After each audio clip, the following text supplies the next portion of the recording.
So saya bermula dengan gaming sebenarnya daripada Facebook. Lepas tu barulah saya berjinak dekat dunia explore ni. Time tu saya bukan berada di TikTok, saya berada di Bigo. So barulah kita masuk ke TikTok sebab TikTok dah boleh buat live.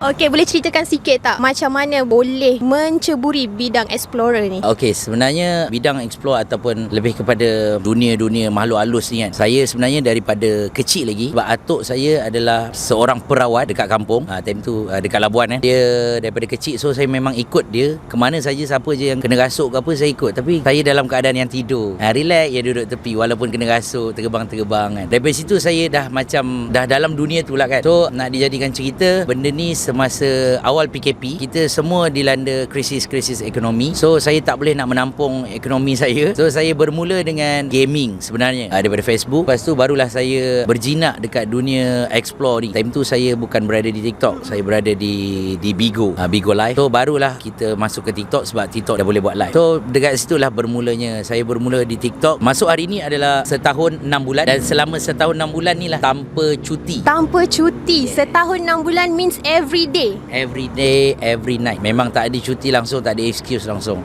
Walaupun saya sakit sekalipun, saya akan still juga jalan. I see, begitulah. Sekali contribution untuk seorang Tiger Labu. Okey, boleh ceritakan sikit tak, ada tak pengalaman yang susah nak dilupakan sepanjang setahun 6 bulan menjadi explorer? Kalau di dunia TikTok ni banyak liku-liku. Mungkin kita nak pergi ke tempat tu tapi tak boleh. Tapi bagi saya, tempat yang paling seram bagi saya di dalam Malaysia ni, saya dah pergi Indonesia, saya dah pergi Singapura. Tempat paling seram dalam Malaysia ni, first is Museum Perang Penang. Kenapa? Apa yang ada dekat sana? Museum Perang Penang ni adalah salah satu penjara yang tertua di Asia. So banyak orang yang terkorban, banyak juga hukuman yang dilakukan seperti pancung kepala. And then ada penjara yang khas untuk perempuan-perempuan yang didera tu kan. So dekat situ, satu sebab kita macam terasa kan dalam hati kita ni kan. Dalam hati kita ada taman. So kat situ dia feel dia lain. Sebab saya sendiri yang nampak seperti macam budak kecil yang sedang berjalan di depan penjara tersebut. Nombor 2 Highland Tower, nombor 3 Mimaland. Highland Tower kita pun tahulah sebab memang banyak yang terkorban dekat situ. Mimaland antara taman tema paling terseram di Asia. Kita memang dah dapat gelaran tu. Okey, kita semua tahu yang Tiger Labu telah memenangi award di TikTok Award. So dalam kerjaya Tiger Labu, apa yang membezakan sebelum menang award dengan selepas menang award? Bagi saya, untuk saya lebih rendah diri, bagi saya tak ada beza. Mungkin perbezaan dia cara layanan orang dekat kita agak berbeza. Tapi saya sangat-sangat rendahkan diri saya sebab saya tak nak letakkan diri saya yang berada di atas. Biar kita di tengah-tengah sedang-sedang saja. So saya memang sentiasa rendahkan diri saya. Macam mana follower saya daripada start sampailah habis, saya nak kekalkan momentum yang sama. Okey, boleh kongsikan tips tak? Macam mana cara Tiger Labu kekalkan momentum? Macam mana pikat hati semua penonton-penonton TikTok Tiger Labu tanpa fame? Kalau nak tahu, kena masuk live saya. Tak kenal maka tak cinta. Nak kata serius tak serius, nak kata kelakar tak lucu sangat. Tapi boleh lah. Nak kata handsome, ramai lagi orang handsome. Tapi boleh lah, boleh pergi jauh lah. Okey, nak minta pendapat sikit lah Tiger Labu. Banyak orang luar ni dia skeptikal dengan para TikToker ke, influencer ke. Diorang kata TikToker and influencer meraih duit, meraih pendapatan dengan cara yang mudah and menjual maruah diri. Ada apa-apa komen? Bagi saya, benda tu daripada keikhlasan seseorang untuk bagi kita gift. Kadang-kadang kita tak minta pun benda tu datang. And sampai sekarang tak ada siapa lagi, walaupun dah setahun 6 bulan saya dalam ni, saya tak pernah minta sponsor, saya tak pernah minta apa-apa pun, dana ke apa, saya tak pernah. Even though saya berada di Indonesia, Singapura, saya tak pernah minta dana mana-mana pihak. Memang semua tu daripada gift. Daripada tu memang saya asingkan dekat situ gaji saya, dekat situ duit minyak, rumah, semua saya dah asingkan daripada situ. Sebab itulah selama setahun 6 bulan tak ada siapa yang tahu akaun bank personal saya. So saya memang terapkan di dalam live saya menjadi seorang yang berdisiplin. Satunya timing, and then live. Live saya memang satu sebab saya tak pernah cuti, and timing tu saya memang start je saya live, saya memang takkan berhenti. Maksudnya saya terapkan dekat diri saya tu, apa yang saya buat sekarang ni adalah salah satu kerja tetap saya, kerja hakiki saya. So kalau kita just macam ambil sambil lewa benda tu, so benda tu nampaklah persepsi orang tadi. Sebab itulah orang nampak yang macam meraih keuntungan, meraih tu kan. Sebenarnya korang kena tengok dulu apa usaha dia. Kau jangan masuk dekat live orang tu tu 2 minit and then kau dah judge orang tu. Never judge people what is cover. Okay, what do you see lah. Okay, tadi ada kata bekerja tanpa rehat. How will you balance your work and your personal life dengan keluarga, dengan mungkin work-life balance lah orang kata? Sebelum saya ceburi benda ni, kita dah prepare lah. Kita dah prepare yang kita dah bincang dengan ayah saya sendiri. Walaupun ayah saya tak setuju dengan apa saya buat. Saya sebelum ni pun dah sebenarnya dah 2 bidang yang dia tak setuju sebenarnya, dah tak restu. Sebelum ni saya pernah wakil Malaysia untuk boxing, MMA. Untuk wakil Malaysia, saya pernah berada di China, saya pernah berada di Singapura. Benda tu tak direstui, mungkin disebabkan yelah, siapa tak sayang anak kan kalau dah kena dipukul. Tapi bagi saya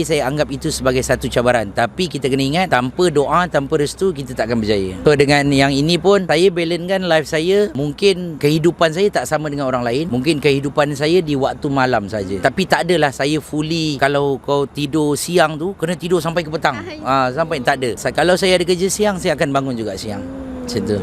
Rehat tu, kalau kita nak cakap rehat, saya cuma fikir satu je. Kalau kau rasa makan kau cukup hari ni, ada orang lagi yang tak cukup. Tapi kalau kau rasa orang yang dekat luar sana yang nak berjaya tapi tidur dia hanya 2 jam sejam, dekat diri aku ni macam mana? Dekat situlah mendatangkan kesedaran. Tanpa usaha, tawakal, doa, kau tak akan dapat benda tu. Very well said, Tiger Labu. Okay, last question lah bang. Apa nasihat Tiger Labu kepada para explorer kat luar sana, tak kisahlah ataupun tiktokers ke influencer, supaya mereka semua bersaing secara sihat, tak memburukkan antara satu sama lain, and untuk para penyokong pun biar diorang tak bertelagah antara satu sama lain? Okay, benda ni sebelumnya saya masuk TikTok, saya kaji dulu. Sebab benda ni, saya anggap benda ni sebagai kerja hakiki saya. Saya kaji dulu macam mana kita nak grab orang, dengan cara macam mana, dengan cara kita upkan, cara kita download, alright, cara kita edit kita punya video TikTok. Saya kaji dulu. Sebab itulah saya sangat-sangat menginspirasikan Ryan Bakery, Boss James. So dorang tu live pun ada view,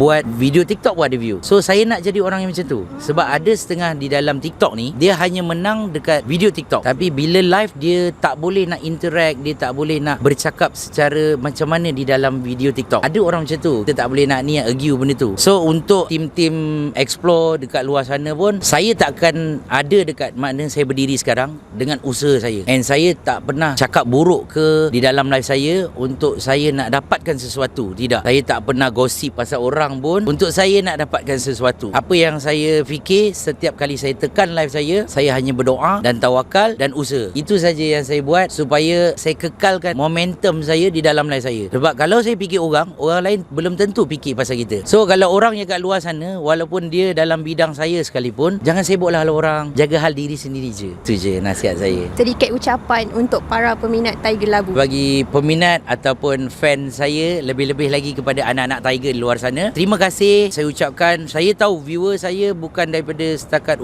dalam umur saya, daripada budak kecil sampailah ke orang tua sekalipun ada di dalam live saya. Sebab itulah saya sangat-sangat jaga tata tertib. Bukan saya fake. Kalau korang jumpa saya kat luar pun sama juga, cuma saya kurang bercakap lebih daripada live. Sebab live tu saya kena entertain orang. Kalau saya tak entertain orang, saya takkan berjaya. Itulah orang kata penghibur, faham tak? Bukan senang nak kita gelakkan, nak bagi orang terhibur ataupun kita nak buat orang tu tergelak. Dan saya ingat satu ayat ni, Allah akan janjikan kita kalau kita berjaya hiburkan orang. Allah akan janjikan malaikat kalau kita hiburkan orang. Itu adalah ayat-ayat penghibur. Terima kasih support saya. Daripada view saya tak ada, saya bukan start live daripada view saya terus ribu-ribu. Tidak, saya start live daripada view saya 10 orang, 20 orang hinggalah sekarang ni. Alhamdulillah, saya nak ucapkan terima kasih semua yang support saya daripada segi gifter, daripada segi view. Terima kasih saya ucapkan. Terima kasih geng. InsyaAllah panas dan pantas.